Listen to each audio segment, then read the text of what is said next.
Welcome, everyone, to another episode of Women of the Military podcast. I'm really excited to have Crystal here. We talked a little bit before the interview started, so it's going to be a great interview, and I'm just so glad that you're here. So thanks for being on the show, Crystal. Well, I'm excited to be here. And you can see my lazy service dog behind me. That's Benny. He'll be Yeah. getting up and down a lot. But As we've talked, he started in a ball and now he's sprawled out. So it's kind of been funny to watch him I'm not comfortable. So, but let's start with the interview with why did you decide to join the military? you'll hear a lot of things about. I wanted to go to college, but I couldn't afford it. Kind of all of that. For me, I did come from a family where we were not well off, and we did not have a college fund for me per se.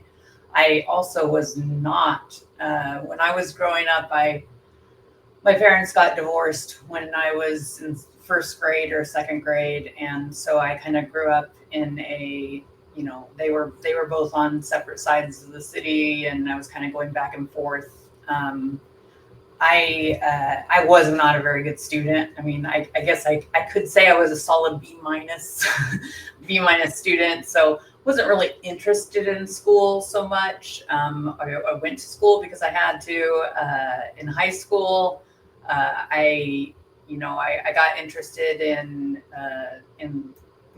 cheerleading, and I was just kind of making my way through sophomore year. I was definitely a daddy's girl, and my dad got transferred to Amarillo, Texas, from Oregon, where I lived, and so he left, and I kind of went haywire. I didn't really have a lot of structure. My mom was working on her PhD, and she was kind of leaving, to go Thursday through, I think, like Monday every week to go get her PhD. And at the time, I was about 15, 16, and kind of on my own a bit, and just no structure, and really trying to find who I was, and kind of my grades were going down, didn't really care about anything. And I one of my it was my ex-boyfriend at the time. His mom called my dad and said, you got to get up here, because this girl she's going downhill, and I'm going to call CPS on her, and you got to get up here. And my dad just showed up one day. I had like I was having like a party. I mean, I was going downhill, and man, I will never forget that. My dad comes in, and people running out the door, and he was so scary. He didn't even like raise his voice, but it was so scary. And he basically took me out of school for a week, and I had to catch up all of my papers and do everything, and explain to me how disappointed he was. And at that point, I just knew that I really needed to get my life straight, because I just didn't care at that point what I was doing. And I was almost going into a junior. I might have been a junior at that point. So I was 17, and I knew I didn't want to go to college. And so one day I just walked into, I was going to go join the Marines. And so I walked into, we were such a small little town that we had one of those recruiting stations that they just have all of the recruiters all in one little office. And the Marines weren't there that day, and they were like rotated in a regional office. And I went in with my girlfriend, and we were gonna go on the buddy system together, and she was like, well, not gonna go. And the Air Force guy next door is like, hey, you can come in and talk to me. And I went in and talked to him, because I'm kind of spontaneous that way. I made up my decision. I'm going in the military. And so I went in and talked to him, and I had just turned 17, like 2 days earlier. So I was just barely able to even get a waiver to sign up to go into the delayed enlistment period. And my friend, she basically was like, "No, I don't think I'm going to go in the military anymore," and gave up just because the Marine wasn't there. But by the end of the week, I was all the way up at MEPS and signing in with my mommy waiver to say, yes, you can sign up for the delayed enlistment program. I was signed up to graduate high school a half year early, like take summer school. And my dad, as soon as I told him, it was really about making my dad proud of me and getting everything together. Like I won't say what I want to say, but it was just get your life together and do something that will make people proud of you and that will make yourself feel better about yourself. So, within a week, I had a plan. I was graduating early, which didn't make any sense to me how I was able to do that because my grades were bad, but they weren't that bad. I was a B student. I was just going to get my credits over the summer, and here I am, and everybody's just looking at me like I'm crazy. I'm a cheerleader, and they're thinking I'm nuts. But hey, February 5th of 1997, everybody's, getting ready for prom, and I'm on the bus going to the airport to go to enlist in the Air Force. And so, I was at 8 months delayed enlistment. And my 18th birthday, I was already in tech school. So I was a baby, 17 years old when I was in boot camp. And, that's just, I really just went in to make my dad proud of me. And, I just never wanted him to ever look at me the way he looked at me when he came in and surprised me and scared me without yelling at me. I still talk to him about that all the time. I'm like, you're the scariest person I've ever seen that doesn't even have to yell at me. His mustache just went right up into his eye line. And yeah, it still scares me. And I'm 46 now, but I remember, But it was like a wake up call. Like, I got to get my life together. I know. I never ever want my dad to look at me like that again. And he didn't. He was he cried at my, he cried later at my commissioning. He didn't even go to my college graduation, but he sure did cry at my commissioning. So that was cool. So when you enlisted, did you just go with whatever job they gave you, or how did you pick what career field you were? Yeah, so all I knew is don't go general. I knew that it was too early in the, this is what they told me. They said, they, meaning the big they, that said, don't do this, all the rumors.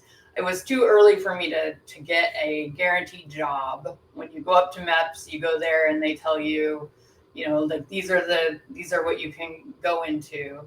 And I had, for some reason, done really well on the electronics career field for the ASVAB. And so I went into electronics career field.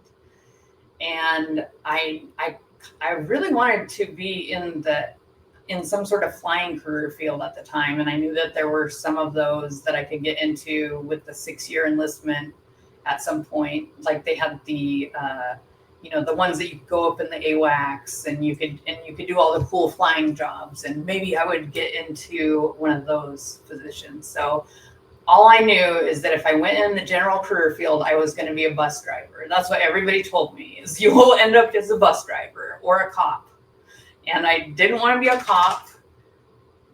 I don't know why, but people told me I didn't want to be a cop. Now I ended up being a security forces augmentee when I was in the Air Force anyway, but that's another story. So I get to basic training and I ended up getting offered a career field that I got offered a 6-year enlistment and came out of basic training as a E3, so airman first class, which when you're an airman basic in basic training and you come out as an E3, you feel so important. You feel like you are just amazing. because you have 2 stripes on your sleeve when you come out there. It's I cannot even express the feeling that I had when I walked. I was walking tall when my parents came, and and my mom didn't know anything, but my dad was like, "Wow, that is." So it was not only did I make my dad proud, but then he came and he knew how important that was. Even though it was important as me signing my name for a little bit Right. longer, but I mean, like, man, after 6 weeks of being yelled at and screamed at by all of these E5s and E6s, to be at E3 now, I felt so important. So that was great. I love that story. So you ended up in like an electronics career field, and did you go from basic to tech school? Is that where your path I led? went yes, I went straight to Keesler Air Force Base in Biloxi, Mississippi. I spent 8 months there in electronics career field for television and intrusion detection systems. And so first you go to electronics principles. You learn all about like different, I don't know, different electronics principles and like how to get down to the resistors and the components and the little, you know, different things that when you open up a box and you solder things together and, stuff I never even ended up finishing. And at the end of that, then I went to my tech school part, which was for, it used to be called the Base Intrusion Detection Systems, which was the BIS was the big, huge like radar security systems, but they merged it with like TV VCR repairman. So, so they I don't know how they did that, but they put it together, and I was basically a TV VCR repairman because in 1997 we didn't have DVDs yet. So, I mean, we were just, I think, getting them, but really VCRs were still there. So they sent me from when I graduated that portion, I had to go up to the Defense Information School at Fort Meade, Maryland for the second part of it. So I had spent 8 months in one tech school. I get up to Fort Meade, Maryland for the second part of my tech school. So by now I'm already, like people have been graduating, they're already at their bases, and I'm in what's called the 5th phase of tech school, which most people don't even get to. And that's where you don't even have a curfew or anything. You're not marching to school or anything. You just walk to school like a regular person, and you just have to show up in your uniform and stuff. And when I got there, I ended up getting kidney stones of all things as an 18-year-old, and they only had this class once a year. So I either had to wait another year in tech school, or they said I could pick from any school that was there at the Defense Information School. And they had graphic design, photography, public affairs, videography, and journalism. And I said, I'll take graphic arts because it was 5 weeks. So I went to graphic arts school for another 5 weeks, and they sent me to Japan. And so I spent basically a year in school for a 5-week tech school, and then went to Japan, and that's how I ended up there. But yeah, I know a lot about electronic principles that I don't need for a graphic artist. But it's still great.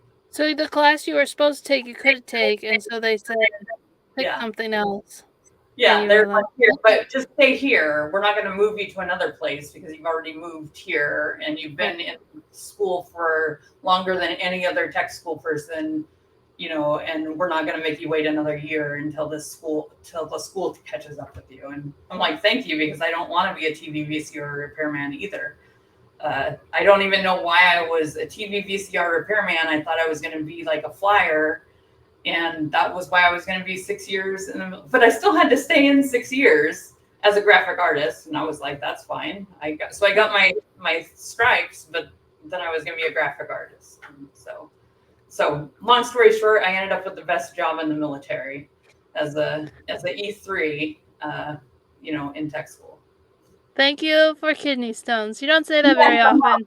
Although I did end up with kidney stones that were chronic, and I've had about 40 of them in my life, and yeah, I'm service connected for them, which is also fortunate that I was in tech school when they started, so they're service connected, but Right. yeah. Wow. Yeah. So, wow. That's just a lot. And then you went to Japan, I right? did. Yeah. I was So 18 now. So you're I like, was I was almost so old. 19. I was almost 19 by the time I actually showed up to my first duty station. So I actually had caught up to where most people are when they show up to their first duty station, and was more in the normal, thing. So it was probably best. It was kind of like if, someone goes to college a little too early, they don't really fit in. So I think it was good for me. So I Yeah. showed up with my age group people. Yeah. And Okay. So then you ended up in Japan doing graphic arts, right? I did, yeah, and I loved it. I graphic design. Well, so first of all, let me tell you, the it was actually, I think it was like 12 weeks of tech school. It seemed like 5 weeks because I'd been in, but the first 5 weeks of our tech school was art, like literal art. We drew, we did painting, we did pottery. I mean, we did all art, and it was at Fort Meade, which was the combat artists. So they used to send these army people out into the out into the field, and they would paint. This was before photography. They would actually paint the scenes, and so they still taught us how to draw the scenes. And now they've got the artists that do the president's portrait and stuff, but for the most part, that we were learning about how to be a combat artist. And it was so cool. But I have all of these pictures that I did in my art school still. That I'm not an artist by any means. I can do computer art like you would not believe, but give me a piece of paper and some paint, it better have paint by number on it. I love doing those paint by numbers, even little details. I love that. But I cannot just like start painting something without lines and numbers on it, because I just don't have that kind of. I'm very analytical. Like I'm a data analyst, so I'm very much in that I need everything to be aesthetically, like it has to make sense to me, and I can't just like start drawing. Like some people can just start drawing, and you're like, how is that even forming into what it's forming? I can't do that. But they taught us how to do that with like tracing and light, and it was just so neat. The whole, even while I'm doing it, I'm not even understanding how I'm doing it. I'm just doing what they're telling me to do, and man, it was the coolest experience. And graphics was just starting. So we started with like Adobe Photoshop before it had numbers. So it was Adobe Photoshop, not 2.0.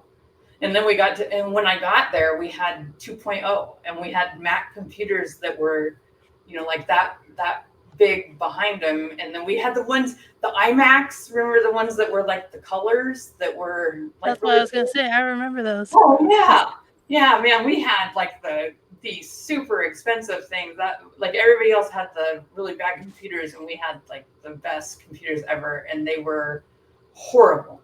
But at the time, I mean, like I think we had 256 megabytes.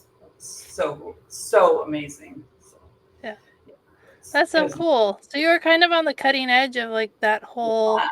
yeah. Yeah, that's really cool. Yeah, Yeah, because Y2K, I was right over there in Japan when that happened. Y2K. Yeah, Oh my that's goodness. awesome. And then but I had really good leadership, so they really pushed me. I knew I wanted to try to become an officer one day, and so as soon as I got there, I took the Air Force officer qualifying test, which is, it's kind of like the ASVAB where you take it, where it's got all of these different things. And when I got my test results back, they were so low that I threw them I was so embarrassed. I just threw them in a shelf, and I didn't even think about them for like a year.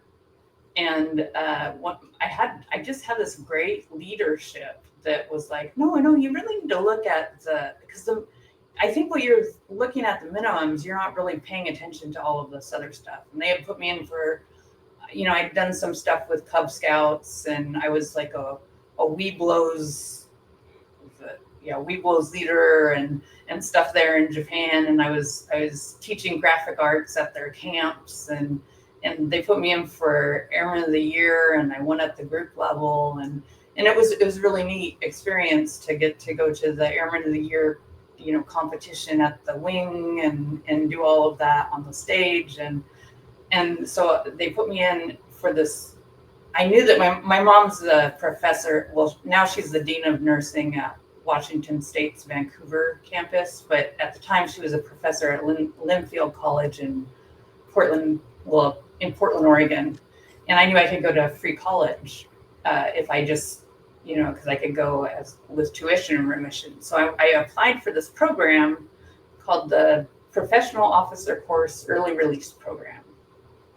And they would let you out to go to ROTC if you paid for your college. But in order to get that program, you had to apply for this other program called the Air Force, the Airman Scholarship and Commissioning Program. It's like a big national scholarship, but you have to apply for that first, get denied, and then they give you the other thing. And so I applied for it, and I got accepted. And I was like, I couldn't believe it. So I got like a full ride scholarship to whatever school I wanted to go to for ROTC. So I ended up not going to my mom's little college. I went to University of Portland in Portland, Oregon, where I was going to do my ROTC program. I was going to do a crosstown thing. And that's where I met my husband.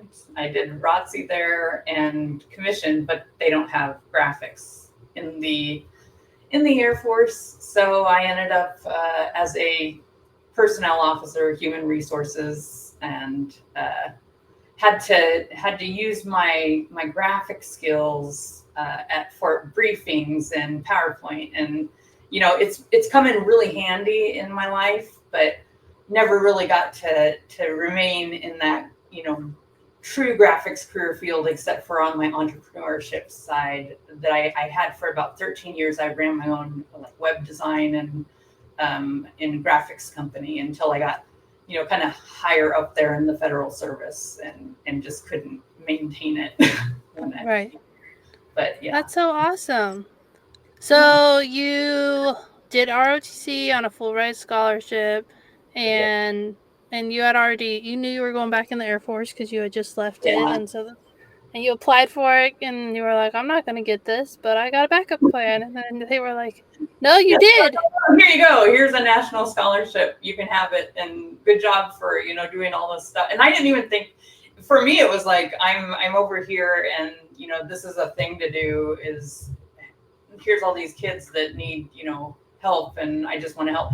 And they're like, yeah, normal 18-year-olds don't just go and help kids on the side. They're out partying and stuff. And I'm like, well, I don't know. I mean, we're in Japan, poor kids, they don't have anything to do. They're like, yeah, that's not what people think about. And I'm like, well, I don't know. It makes my dad happy. Again, it came back to would my dad be proud of me, or would he want me to be out there just wreaking havoc? And, I was on the mend from all of that. So I had really turned my life around. And I was, another thing that I was doing that I didn't mention is I was taking college courses through University of Maryland Asian Division, which included, in order to get this scholarship, I had to have a certain amount of credits already. So I was taking a lunch course every day, 2 evening courses, Monday through Thursday, which is each course is 3 hours. So I was taking a 3-hour course every night after work, and then 1 full Saturday. So I was taking full credits while working full time. So I was not getting in trouble because I had no time.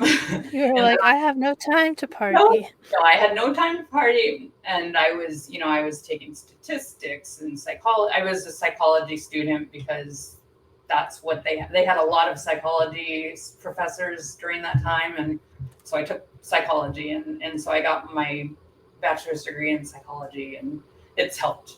It's helped tremendously understand a lot of things. But yeah, so I was doing that too, which it's funny to me to think like I can't even imagine having that kind of motivation now or that energy to be able to just. And then on Sundays, I was just out there teaching weed blows about graphic arts and doing summer camps and I mean like just no big deal. Do work all the time and. I mean, But it's not hard to figure out why your leadership saw potential in you and really pushed you, and it's great to hear that you had that kind of support to get you yeah, where you are, and to tell you like you need to do this, you need to do that, and then putting you in for awards. So yeah. that's really I mean, great. it was just great, and I really tried to. When I became an officer, I tried to really emulate that and remind myself of that. And anytime I came across somebody that I didn't want to emulate, I still tried to learn from that leader. Remind myself that this person might not, they won't be here all the time. So, rather than getting wrapped up in, oh, life sucks, or, I can't stand it right now, what can I learn from this and how can I be better because of this? Because there's never, as much as you want to always have that person that like there's times when it was amazing and we had a great team and everybody synced together. And I even have this I had this team when I was they called it a squadron section commander, and I had several different stints at different places where that was me, and I was basically the administrative commander for the squadron. And so I have my team of NCOs and airmen that we got together, we just understood each other, we got together so well. And my NCOIC, his name is David Whitley. He'll probably be mad at me for saying his name, but they used to say it was the Rowley Whitley Union because anytime I go somewhere, I'd like try to get him with me. I bring him with me because he was just so good. And they'd be like, "Well, if you bring Rowley, you're gonna have to get Whitley." And I remember the time that they're like, "No, we can't," and they're like, "Wait, what? How are you going to do that without?" And they're like, "No, this is where you need to cut the cord. You need to go. You need to learn how to be separate." And I remember thinking, yeah, I really do, because you become codependent on somebody. That's not good teamwork. Right. But you become so good, but at the same time, you need to understand how to build those teams wherever you go. And they talk about Tuckman's ladder and some of these other models a lot in the military. Well, I'm going through my PMP right now, and that's all we hear about is Tuckman's ladder every day. And I'm like, wow, it's coming back. All of this stuff I learned in the military, that is, yeah, you need to learn from the good and the bad.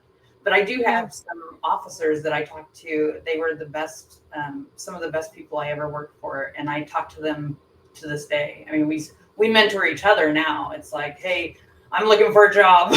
Let's network, and we network all the time on LinkedIn.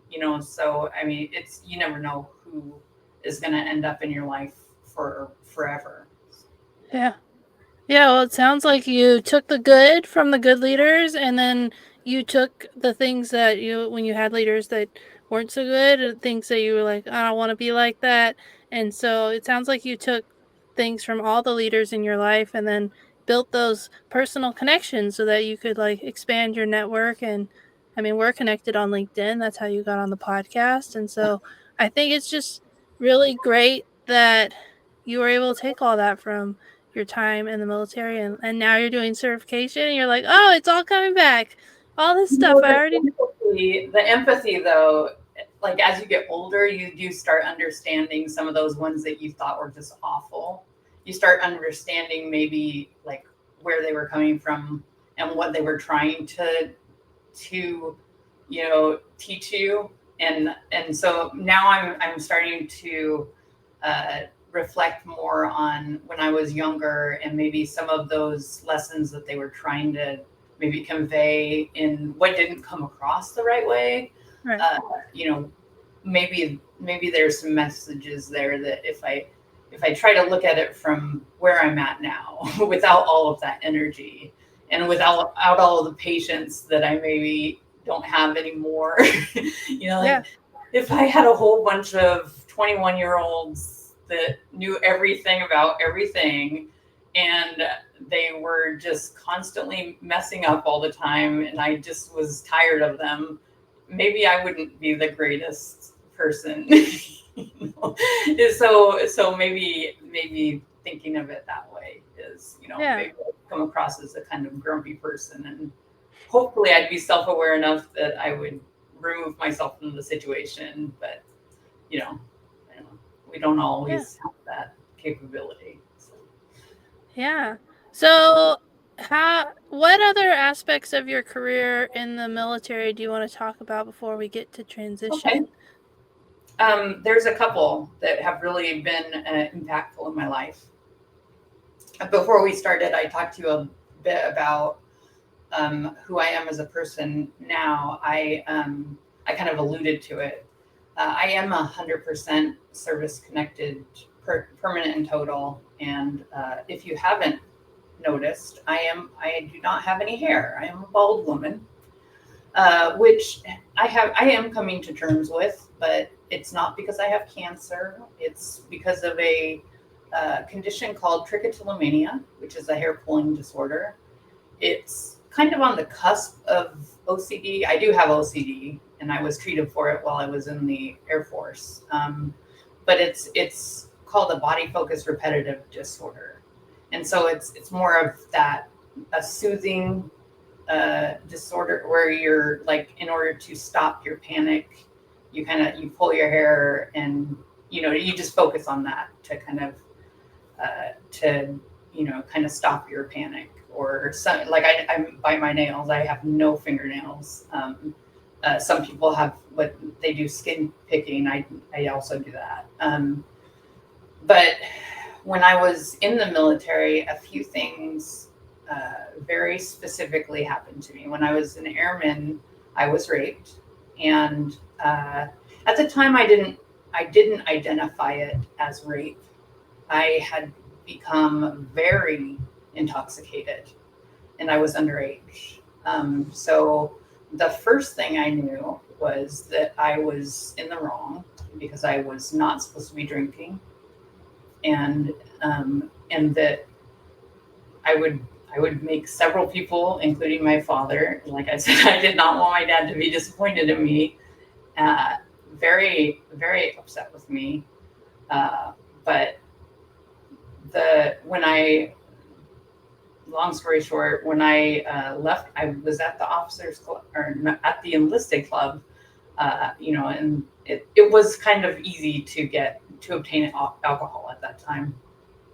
Um, I walked home and was pushed into my room by somebody that took a, I also say took advantage of me, but he raped me. I woke up the next day. I didn't have any recollection of it at the time. The only reason I knew that he did it is because he fully laughed about it the next day and told me all about it, and said he left when I was laying in the fetal position, and he just kind of like left because he didn't know what to do, and I was on the floor, and so he just left me there basically to die or whatever. But he thought it was all in good fun, and we should all laugh about it. So I laughed with him, and felt like, well, I guess this is what you get for getting too drunk. And I was, I think I was 19 at the time.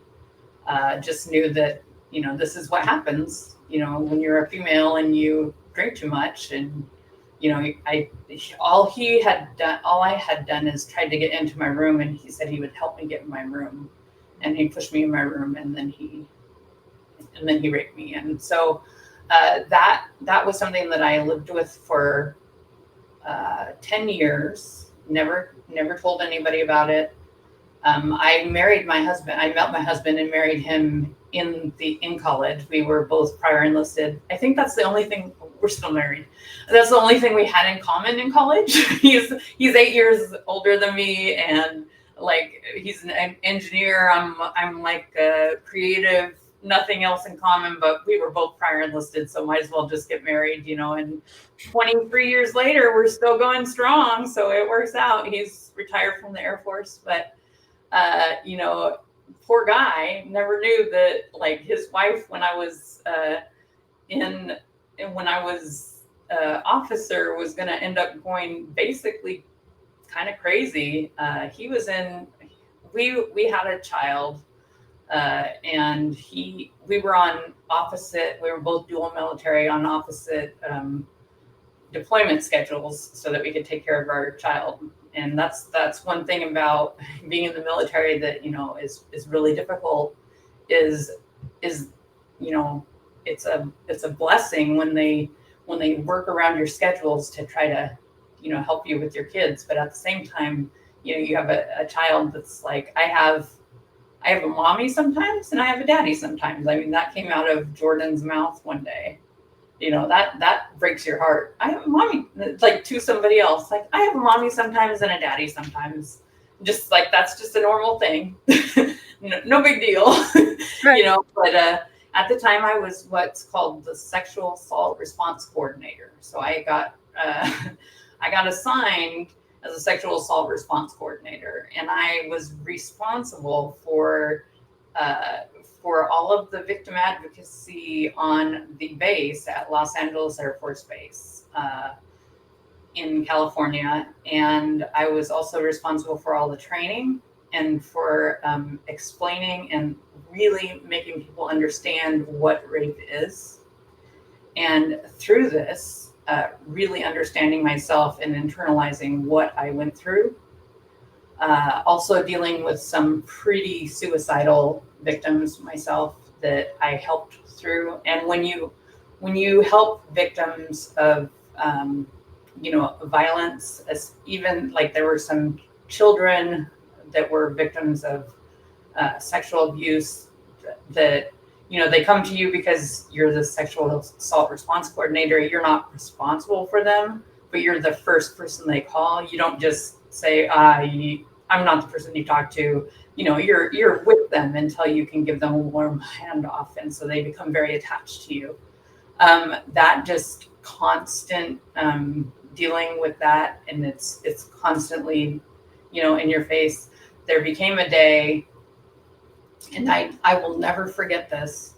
I'm a captain in the Air Force. I'm in my office, and I decide I get up to go to the bathroom, and I can't leave my office. I have no idea why. I cannot walk through the threshold. And I had to call my mother. And I said, I can't walk through my door. And she said, and then I called her again and I said, I'm hiding under my desk. I'm shaking, I'm hiding. And she said, you're having a panic attack. And I just had no idea what was going on with me. I didn't even at this point know. And she said, you're having a panic attack. You're going through something. And one of my best friends, he was the base mental health professional. So I called him and I told him, and he came over and he got me out, and he actually took me to the restroom and helped me through that. And we talked about it and really came to the conclusion that I was going through some of that. Like it took me about 3 months to even really identify that this had something to do with rape. At the same time, I'm still going through I'm going through stuff. I'm going through the motions. I'm briefing the general on all of the different things going on with the sexual assault response coordinator program. And at some point I just had to say enough is enough. And they put me through what's called exposure therapy for OCD, but it also helps with some of that panic. And and stuff. And at the same time, they had a voluntary separation program going on for, it was a second round of basically rifts that they had since I had been in. And so I took it because I was at that point, I was just like, I can't maintain this anymore. I wasn't pulling out my hair at the time, but I was having, panic attacks to the point, and my husband was gone, where we lived 45 miles away from Los Angeles Air Force Base. So it took us 2 hours to drive to work every day anyway. And I was driving side streets because I was afraid of having a panic attack on the road with my daughter. And so I was driving side streets, taking 4 hours to work every day. So my poor daughter, who was 4, was having to get up at like 4 o'clock in the morning to go to work with me because I couldn't, I was not functioning. So I ended up separating and getting out. But then about 6 months later, they offered me a job back at the same desk, and I took it. So because I'm after 6 months, you're like, well, what am I going to do? So I took that for another 6 months just to make some money. But I did, that was just until my husband could get his job down in the ROTC down in College Station. But yeah, that was really what started my whole mental health journey, and it has never stopped. I have really dealt with a lot. I went through the exposure therapy at UCLA. I've spent a lot of time at VA hospitals with different medications. I have severe back issues and stomach issues that it all kind of goes together. But I do have celiac disease as well. And kind of all of that is triggered with the trauma. So, yeah. So really that SARC, getting put as a SARC just because I was a personnel officer and thinking, hey, that's a great job. They want you to want to be in that. So they say, hey, you have to volunteer for this. And I said, yeah, I'll volunteer for that. And that was a very rewarding job, but it was definitely the end of my military career. Yeah.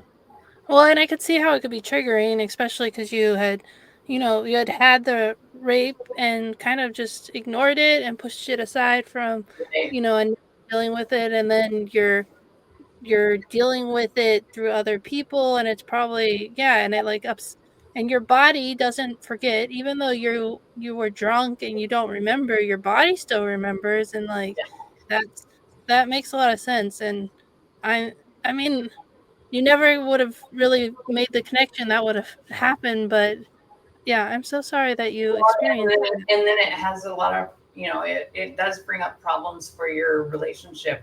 My husband didn't know anything about it.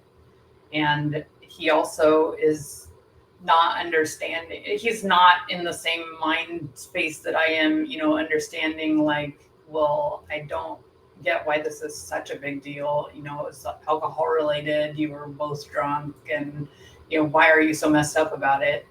And, I'm not gonna say, that like his feelings are not valid, because I also understand that feeling.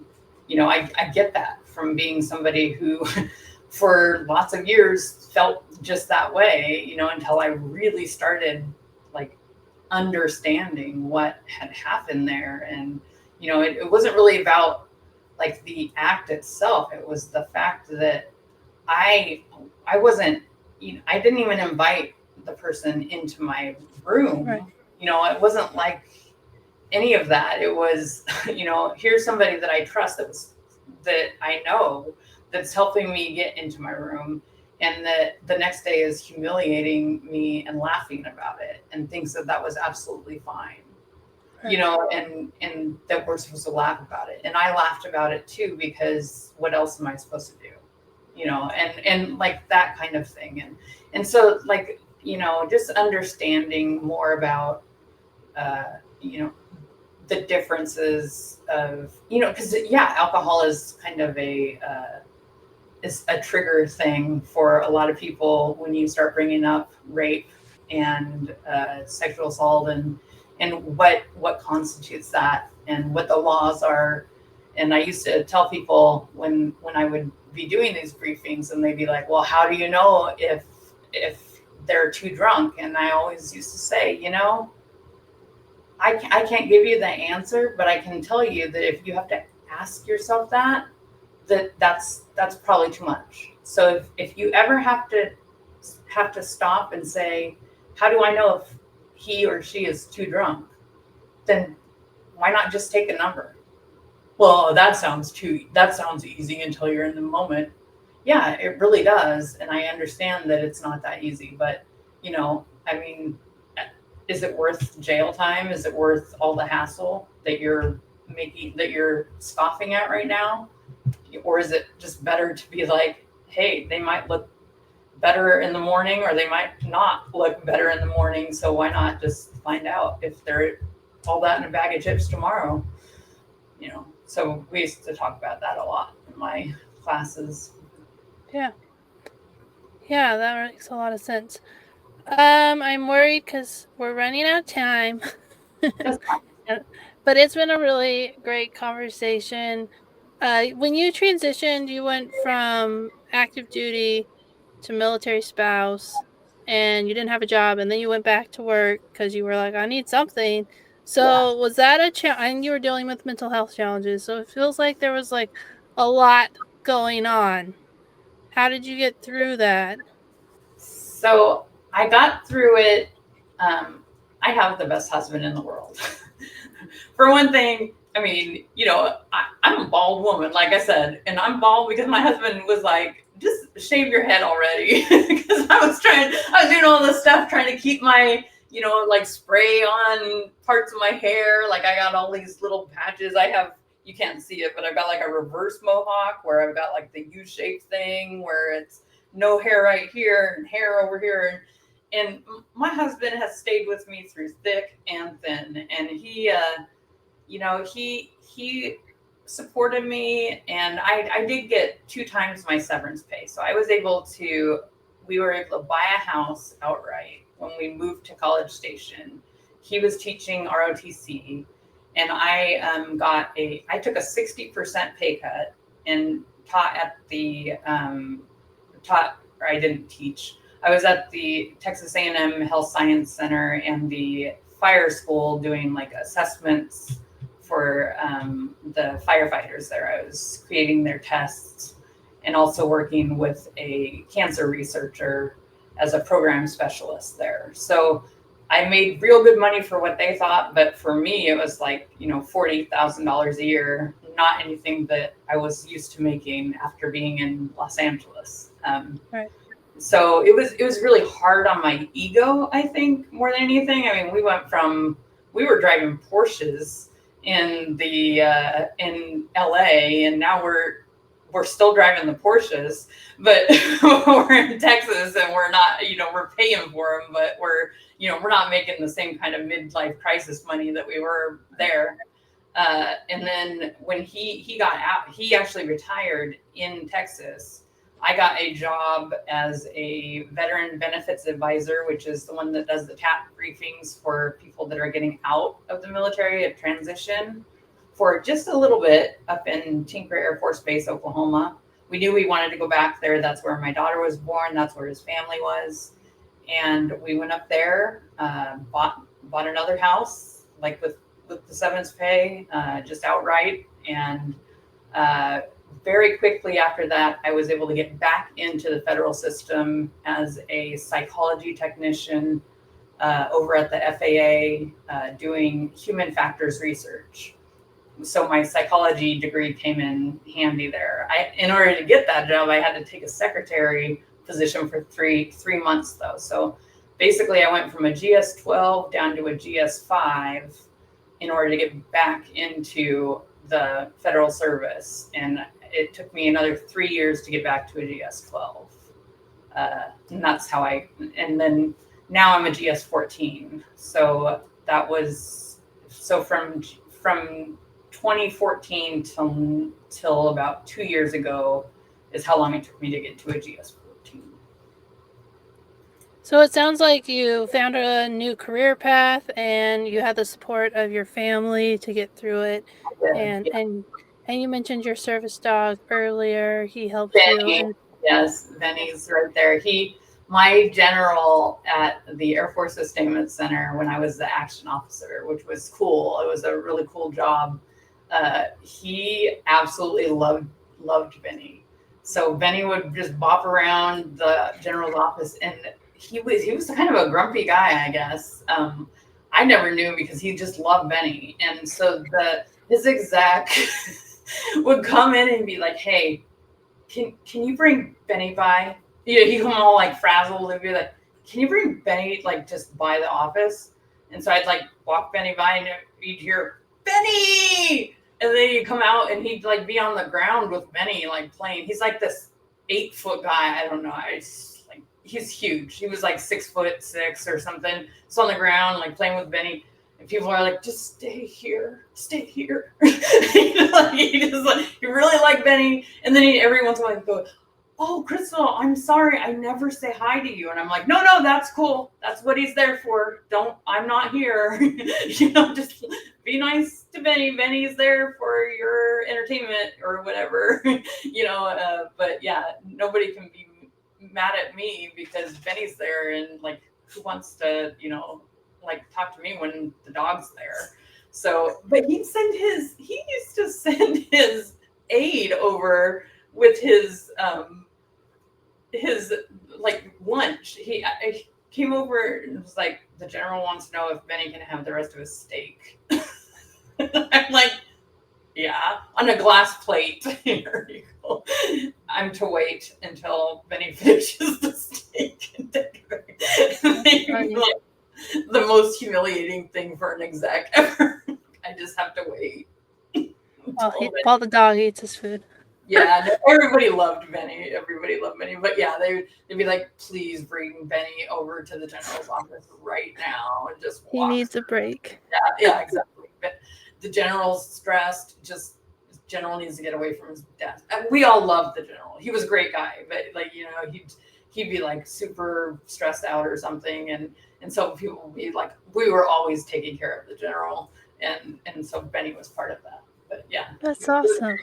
And I have like one of my best friends. She was the director of staff at the time, so we weren't great friends at the time. It was a different relationship than we have now, but we still talk about Benny, and she lives in Tampa, so we always talk about how like funny it is that Benny's there. She's like, I need you to bring Benny over here. I just had a really bad day at McDill. Like, sorry. She's like, bring him up to the camera. So. That's funny. Well, I'm glad that you had a great career after and that you were able to move up the ladder. And I actually want to hear a lot more, but we ran out of time. And I want to ask one last question, which is, what advice would you give to a young woman who's considering joining the military? So what would you say? I would say this, and this is really important to me, and I did mention a little bit about, I actually didn't mention my time in the VA. I did a lot of research on women veterans and how we identify as veterans. And one thing I found is that women, for some reason, across the board, don't end up identifying as veterans when they get out of the military. And I really want women that are thinking about going into the military or that are in the military already to remember that you are just as much a veteran as your male counterparts, to own it, to internalize it, and to remember when somebody asks, where your husband is, or oh, is your brother serving, or whatever, be like, I have no idea why you asked me that. Like I'm the veteran. Own it, because the more you own it, the more people will just kind of like sort of understand that that's just the way things are.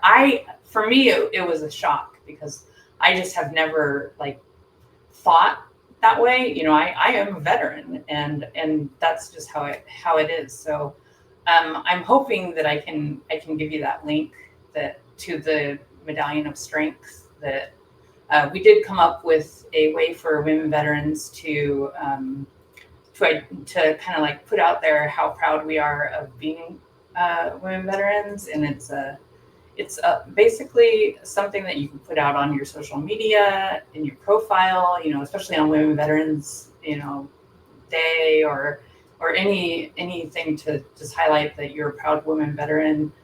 Send to your friends, and you can download it on the Center for Women Veterans homepage. And so we'll put that link in there to really, just go out there and learn about what it means to women to be a women veteran, and that we're all kind of sisters in this fight together. And I'm really proud of anybody that is even thinking about it. And thank you for all of your service.